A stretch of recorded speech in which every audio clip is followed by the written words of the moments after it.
आज हम करेंगे एक मोटिवेशन स्टोरी जिसके अंदर हम आपको बताएंगे आज एक चिड़िया के बारे में।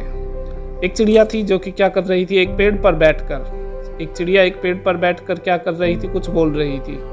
वो तो अपनी ही वाणी में कुछ बोलना चाह रही थी, लेकिन जैसे ही वहाँ से एक ऋषि मुनि वहाँ से गुजरे तो ऋषि मुनि को लगा कि ये बोल रही है हे राम हे कृष्णा, हे राम हे कृष्णा। लेकिन चिड़िया तो अपनी ही वाणी में कुछ बोली जा रही थी, उसको नहीं पता था कि वो क्या बोल रही है। लेकिन उसका भाव कैसा था, उसका भाव था रिलीजियस था, पवित्र था। तो उसे क्या लगा कि हे राम हे चिड़िया बोल रही है।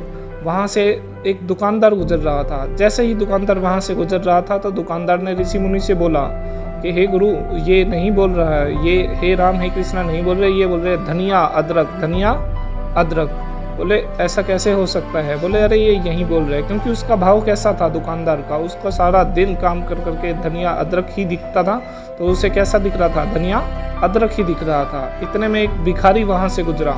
जैसे ही भिखारी वहाँ से गुजरा तो भिखारी बोला ये कह रहा है कि दे दे पैसा दे दे, दे दे पैसा दे दे। भिखारी का भाव था दे दे पैसा दे दे, तो इसलिए उसको कैसा लग रहा था कि चिड़िया क्या बोल रही है, दे दे पैसा दे दे। लेकिन चिड़िया तो अपनी ही मस्ती में कुछ बोले जा रही थी।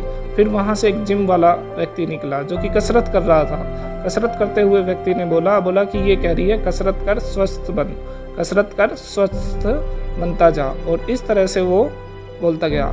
इस कहानी से आपको ये पता लग रहा है कि बच्चों जिस तरह का आपका भाव होगा आपको वैसा ही प्रतीत होगा। अगर आपका भाव अच्छा है तो आप एक शिक्षक से बहुत ज़्यादा कुछ सीख सकते हो। अगर आपका भाव कम है, आपका भाव अच्छा नहीं है, तो आप बहुत कम सीख पाओगे।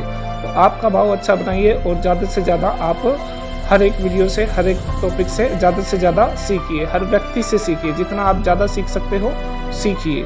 तो आपका भाव होना चाहिए। इस कहानी से हमें केवल यही